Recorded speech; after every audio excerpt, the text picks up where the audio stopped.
আসসালামু আলাইকুম এভরিওয়ান। অবহেলিত সেনাবাহিনী গল্পের 5 নম্বর পার্ট। তো চলো বেশি কথা না কইয়া গল্প শুরু করা যাক। এভাবে কথা কাটাকাটি শেষে কিছু দূর যাওয়ার পর দিদি আমার গায়ে বমি করে দেয়। তিশার উপর রাগ উঠছে, সব তিশার জন্য। আমি বললাম, এই আপনি কি করলেন? এইসব বমি আসে তো বেড়াতে আসলেন কেন? যান জানালার পাশে বসেন। দিদি বলল, এখন কেন? আগে বসতে দিলে কি হতো? বমি আর শরীরে পড়তো না। আমি আর কিছু না বলে ব্যাগ থেকে বের করে অন্য একটা জামা পরে নিলাম। রাগে কান্না চলে আসছে। ছাদচুন্নিটা এমন করবে ভাবতেও পারিনি। এইদিকে বাস এসে গেল ঢাকায়। সেখান থেকে নিধিকে রিসিভ করতে স্যার গাড়ি পাঠাই। তিশাকে পৌঁছে দিয়ে নিধিকে বাসায় রেখে আমি চলে আসি। পরের দিন মোটামুটি রেস্টের মাঝেই থাকি। বিকালে আম্মুর সাথে কথা শেষ হলে কমান্ডার স্যার ফোন দিয়ে আমাকে সন্ধ্যায় যেতে বলে কথা বলার জন্য। সন্ধ্যায় কমান্ডার স্যারের রুমে যেতেই স্যার বলল, রাজ ট্যুর কেমন হলো? আমি বললাম, জি স্যার ভালো। স্যার বলল, জানো রাজ, তোমাকে আমাদের স্যার অনেক বিশ্বাস করে, বুঝতে পারছো? তুমি স্যারের বিশ্বাসের মর্যাদা রেখো। আমি বললাম, জি স্যার অবশ্যই। স্যার বলল, শোনো, যে কারণে তোমাকে ডাকা, পরশু থেকে তোমাকে সশস্ত্র বাহিনীর প্রতিযোগিতা 2026-এর জন্য প্রিপারেশন নিতে হবে। তাই বলছি পরশু থেকে ট্রেনিংয়ে লেগে পড়ো। এবার কিন্তু আমাদের টিমকে বেশি মেডেল নিতেই হবে। এছাড়া টাঙ্গাইল ক্যান্টনমেন্টে স্পেশাল ফোর্স রয়েছে। আমি বললাম, জি স্যার ইনশাল্লাহ। স্যার বলল, আচ্ছা যাও তাহলে। আমি স্যারের রুম থেকে বের হয়ে হাঁটছি, এমন সময় অচেনা নাম্বার থেকে কল আসলো। ধরলাম না, রুমে শুয়ে আছি। কয়েকবার রিং হতেই ফোনটা রিসিভ করতেই ওপাশ থেকে বলল, রাজ কেমন আছো? আমি বললাম, আপনি কে? আপনাকে তো চিনতে পারলাম না। আমাকে চেননি? আমি তামান্না। আমি বললাম, ও আচ্ছা, কিসের জন্য ফোন দিয়েছেন জানতে পারি? নাকি আরো কোনো ধরনের অপমান করার বাকি আছে? তামান্না বলল, রাজ প্লিজ সেই দিনের কথা তুলছো কেন? আমি সত্যি লজ্জিত। আমি বললাম, আচ্ছা বাদ দেন আপনি, আরো কোনো কথা আছে? নয়তো ফোন রাখলাম। তামান্না বলল, রাজ প্লিজ ফোন রেখো না, আমি তোমার সাথে মিট করতে চাই। আমি বললাম, সরি আমার সময় নেই, আর আপনার সাথে দেখা করার কোনো প্রশ্নই আসে না। তামান্না বলল, আমাকে এখনো ঘৃণা করো তুমি? আমাকে এখনো ক্ষমা করনি? আমি বললাম, না, আপনাকে ঘৃণা করব কেন? আমি কাউকে ঘৃণা করি না। আর আমি আপনাকে সেই দিনই ক্ষমা করেছি। এখন আপনার কাছে অনুরোধ, আপনি আর কোনোদিন আমার নাম্বারে ফোন দিবেন না বা আমার সাথে কোনোদিন যোগাযোগ করবেন না। তামান্না বলল, রাজ প্লিজ আর কোনোদিন তোমাকে বিরক্ত করব না, শুধু আমাকে 1 ঘন্টা সময় দাও। কাল তো শুক্রবার, প্লিজ না করো না। আমি বললাম, আচ্ছা ঠিক আছে, কাল ক্যাফেতে দেখা হবে বিকাল 3টায়। তামান্না বলল, সত্যি বলছো? তুমি আমার সাথে মিট করবে? আমি বললাম, হ্যাঁ, মিথ্যা কেন বলবো। এখন ডাকছি। ফোনটা রেখে এশার নামাজ পড়ে ফেসবুক আইডি অন করতেই দেখি একটা মেয়ের অনেকগুলো মেসেজ। সেসব আর সিন করা হলো না। পোস্ট করলাম ছোট্ট করে মনের অনুভূতি।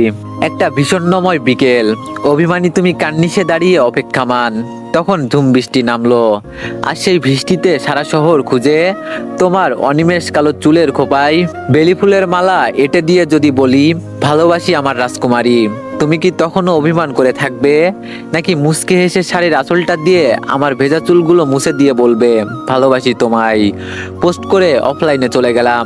মাথা জিম ধরে আছে, কখন যে ঘুমিয়ে গেছি খেয়াল নেই। পরের দিন বিকালে নীল পাঞ্জাবিটা গায়ে চেপে রওনা দিই ক্যাফের উদ্দেশ্যে। ক্যাফের ভিতরে যেতেই দেখি কোন একটা মেয়ে কালো পাড়ের নীল তাঁতের শাড়ি পরে বসে আছে। মেয়েটাকে দূর থেকে দেখেও চিনতে অসুবিধা হলো না, এটা তামান্না। যতই পা বাড়াচ্ছি ততই বুকের ভেতরটা কেমন যেন করে উঠছে। অতীতের কথাগুলো এখনো মনে পড়ছে। তামান্নার পাশে গিয়ে বসতে সে বলল, আসতে কোনো কষ্ট হয়নি তো তোমার? আমি বললাম, না, কি জন্য ডেকেছো? তামান্না বলল, রাজ সরি সেই দিনের জন্য, সেই দিন আমি বুঝতে পারিনি। আমি বললাম, বাদ দাও না তামান্না, বলো কি অর্ডার করব। আমি স্পষ্ট দেখতে পেলাম তামান্না কাঁদছে, তার চোখের পানি মুছে দেওয়ার শক্তিও আমার নেই। তামান্নার দিকে তাকিয়ে হারিয়ে গেলাম অতীতে। দুজনে একই কলেজে পড়তাম, কলেজের প্রায় সবার সাথেই বন্ধুত্ব ছিল। আমি যে কলেজের পরীক্ষাগুলোতে প্রথম হতাম এটা সবাই মানতে পারলেও তামান্না মানতে পারতো না। শুনেছি তামান্না শিক্ষা জীবনে কখনো দ্বিতীয় হয়নি, আর তামান্না এর জন্যই আমাকে দেখতে পারতো না। একদিন কলেজ শেষ করে বাসায় ফিরছি, এমন সময় তামান্না সামনে দাঁড়িয়ে বলল, রাজ আমি তোমাকে ভালোবাসি। সেই দিন তামান্নার কথায় হাসি পেয়েছিল খুব, তবুও হাসিটুকু থামিয়ে কোনো উত্তর না দিয়ে চলে এসেছিলাম। তার 2 দিন পর মাঠের পাশ দিয়ে যাচ্ছিলাম, এমন সময় তামান্না তার বান্ধবীদের সাথে বলছে, জানিস রাজকে প্রেমের জালে ফাঁসিয়ে পড়াশোনা থেকে দূরে রাখবো। আর রাজ আমাকে ভালোবাসবেই, আমার চেয়ে সুন্দরী এই কলেজে আর কি আছে। আর সেই দিন তামান্নার মুখে একথা শুনে খানিকটা অবাক হই। একটা মেয়ে প্রথম হওয়ার জন্য এমন ঘৃণিত কাজ করবে। পরের দিন যখন ছুটি শেষে আমার সামনে দাঁড়িয়ে বলে, রাজ আমি সত্যি তোমাকে ছাড়া বাঁচবো না, তুমি আমাকে ফিরিয়ে দিও না। সেই দিন তামান্নার গালে ঠাস করে চর বসিয়ে দিয়ে বলেছিলাম, প্রথম হওয়ার জন্য যেই মেয়ে নিজের চরিত্র কলঙ্কিত করতে পারে সেই মেয়েকে আমি ভালোবাসবো কোনোদিনও না। এই তুই আমাকে মারলি, আমি তোকে দেখে নিব।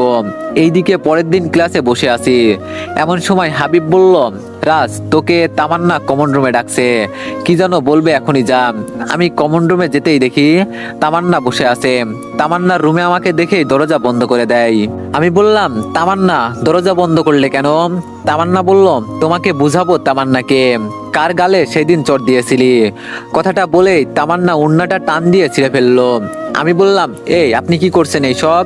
আমি দৌড়ে যখন দরজা খুলতে যাব, তামান্না তখন পিছন দিক থেকে জড়িয়ে ধরে চিৎকার দিয়ে বলতে লাগলো, কে কোথায় আসো, আমাকে বাঁচান, এই অসভ্যটা আমাকে মেরে ফেলবে।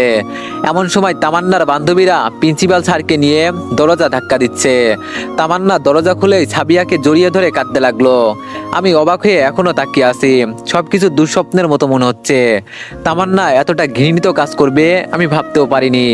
যাদেরকে নিজের প্রিয় বন্ধু মনে করতাম তারাও আজ ধিক্কার জানাচ্ছে। অনেকে বলছে আমার চরিত্র খারাপ, অনেক দিন থেকে নাকি আমি তামান্নার সাথে ইফটেজিং করছি।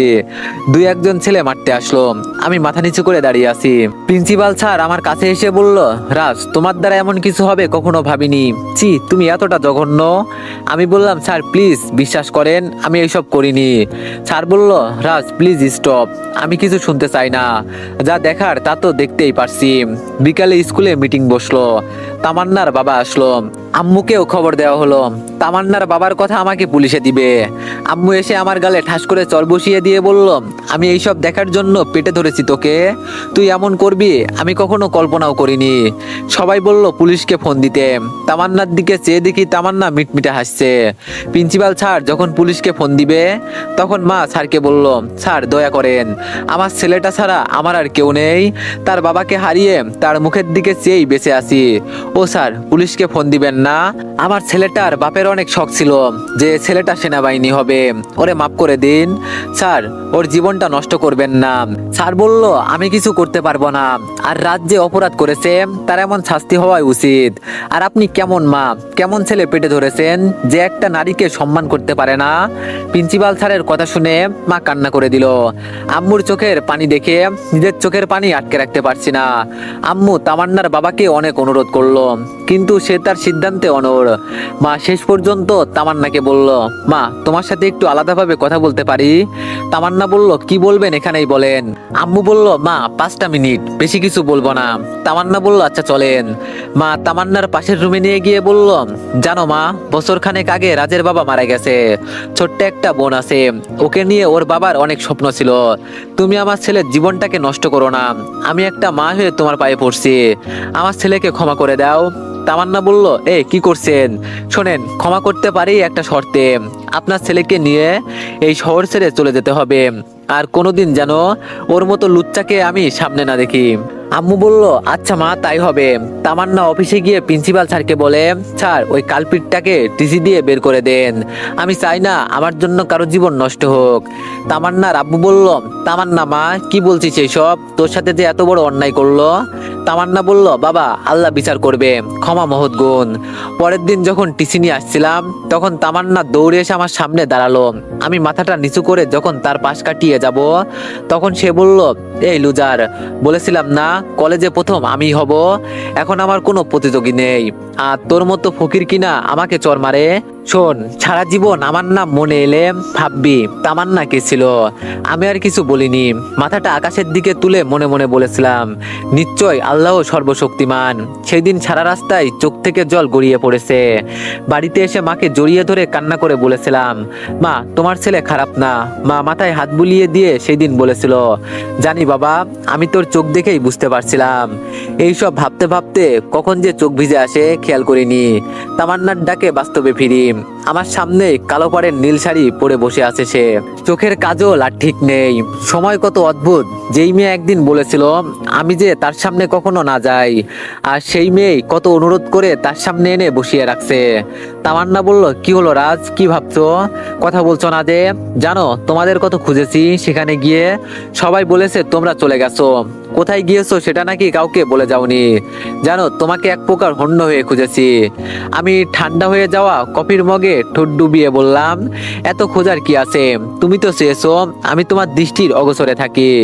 তামান্না বলল, রাজ তুমি চলে যাওয়ার পর আমি জীবনের মানে বুঝেছি কর্ম অর্জিত হারের মাঝেও বিজয়ের আনন্দ রয়েছে। আর যে আনন্দ তুমি উপভোগ করেছো, আমি তোমার কাছে হেরে গেছি। জানো আল্লাহর কাছে কত সহস্রবার ক্ষমা চেয়েছি, অবশেষে তোমার দেখা। রাজ আমাকে ক্ষমা করা যায় না? আমি বললাম, এইসব কি বলছো, অতীত আবার টেনে আনছো। আমি তোমাকে সেই দিনই ক্ষমা করে দিয়েছি, তুমি তোমার ভুল বুঝতে পেরেছো, এতেই অনেক। আজ তাহলে আসি। তামান্না বলল, রাজ তোমাকে একটা কথা বলার ছিল। আমি বললাম, বলো। তামান্না বলল, রাজ নিজের যত্ন নিও। মা আর তোমার বোন কেমন আছে, একদিন মায়ের কাছে নিয়ে যেও তো। আমি বললাম, আচ্ছা এবার উঠা যাক। তামান্না বলল, চলো। তামান্না গাড়িতে বসে ভাবছে সে কিভাবে বলবে যার সাথে এত বড় অন্যায় করেছে সেই মানুষটাকেই সে ভালোবাসে। এইদিকে তামান্না কোয়ার্টারে নামিয়ে দেওয়ার সময় নিধি দূর থেকে আমাকে আর তামান্নাকে দেখতে পাই। তামান্না আমাকে নামিয়ে দিয়ে গাড়ি করে চলে যায়। রুমে এসে ফ্রেশ হয়ে শুয়ে আসি। এমন সময় ফোনটা বেজে ওঠে। ফোনের দিকে তাকাতেই দেখি আননোন নাম্বার। ফোন রিসিভ করেই সালাম দিলাম। ওপাশ থেকে সালামের জবাব দিতেই বললাম, কে আপনি? ও আমাকে চিনতে পারেননি লুচ্চা। আমি বললাম, কি আপনি এসব কি বলছেন? মেয়েটি বলল, এই তুই চিনিস না আমাকে, আর কত মেয়ের জীবন নষ্ট করবি, আমার তো সব দেখে নিয়েছিস। আমি বললাম, নিধি ম্যাডাম কি বলছেন এইসব? নিধি বলল, এই তুই চুপ কর, আমি তোকে প্রথম দিনই চিনে ফেলেছি, আর কোনো মেয়ের জীবন নষ্ট করতে দিব না আমি। আমি বললাম, আশ্চর্য ম্যাম, কি বলছেন এইসব, আমি কার জীবন নষ্ট করলাম? নিধি বলল, কেন আমার জীবন নষ্ট করিসনি, আমার সব দেখে নিসনি? আমার বান্ধবী তিশার সাথেও সেম কাহিনী করছিস, আজ আবার নতুন মেয়ে। আমি বললাম, ম্যাম চুপ করেন আপনি। নিধি বলল, এই নেকা সাজবি না, আজকে মেয়েটাকে যে নামিয়ে দিলি আমি বুঝি দেখিনি, মেয়েটা তোকে টাটা দিয়েছিল। আমি বললাম, আপনি চুপ করবেন, নিজের মতো সবাইকে মনে করেন, বলে ফোনটা কেটে দিলাম। মাথাটা ব্যথা করছে। এইদিকে পরের দিন রেজাল্ট বের হলো। আলহামদুলিল্লাহ পদোন্নতি হয়েছে। মাকে ফোন করে খুশির খবরটা জানালাম, সাথে মাকে বললাম দোয়া করতে। সামনে সশস্ত্র বাহিনীর অনির্বাণ সামনে রেখে প্রতিযোগিতা। এইদিকে কয়েকদিন পর সশস্ত্র বাহিনীর প্রতিযোগিতা শুরু হয় আমাদের মাঠের পরিশ্রমের ফলাফলের চিত্র। আমাদের বেঙ্গল রেজিমেন্টের প্রতিযোগিতা গৌরব অর্জন করে, সাথে আমার পোশাকে কর্নেলের ব্যাজ লাগিয়ে দেওয়া হয়। আনন্দে সেই দিন আমার চোখ দিয়ে পানি আসার উপক্রম। সৃষ্টিকর্তার কাছে আমরা যা চাই তিনি আমাদের তার চেয়ে বেশি দেয়, যদি আমরা সততা নিষ্ঠার সাথে চেষ্টা করতে পারি। সেই দিনটা আমার কাছে বিশেষ মর্যাদার ছিল। আমরা স্যারের কথা রাখতে পারছিলাম। প্রতিযোগিতার পরের দিন নিধি তার বাবাকে বলল, বাবা আমি একটু বের হতে চাই, তিশা ফোন করেছিল। নিধির বাবা বলল, আমি বলে দিচ্ছি তোকে ড্রাইভার নিয়ে যাবে। নিধি বলল, না বাবা ড্রাইভার নয়, আমি রাজকে নিয়ে যেতে চাই। নিধির বাবা বলল, নিধি রাজ এখন কর্নেল, তোমার সিকিউরিটি নয়, সো তাকে কিভাবে বলবো, তার কাজ এটা না। নিধি বলল, বাবা আমি যা বলছি তাই, তুমি রাজকে বলো, রাজ ঠিক শুনবে, প্লিজ বাবা না করো না। নিধির বাবা বলল, আচ্ছা আমি রাজকে বলে দিচ্ছি, তুই রেডি হয়ে নে। নিধি রুমে এসে তিশাকে ফোন দিয়ে বলল, আমি রাজকে নিয়ে আসছি, তোর কথা যেন ঠিক থাকে, সব বান্ধবীদের ট্রিট দিবি। তিশা বলল, সত্যি নিয়ে আসছিস, তাহলে মধুবন রেস্টুরেন্টে নিয়ে আয়।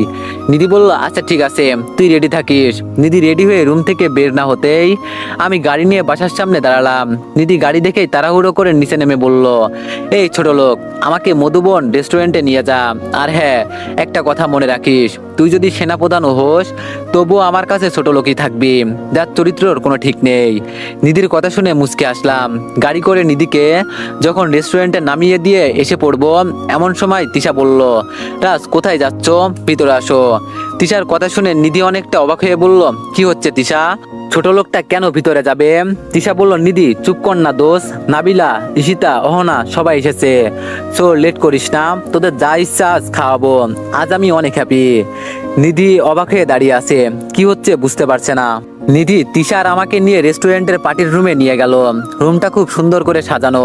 আমি যেতেই তিশা আমার হাতটা ধরে বলল, হ্যালো গাইস, আজ পার্টি হচ্ছে আমার বন্ধু রাজের জন্য।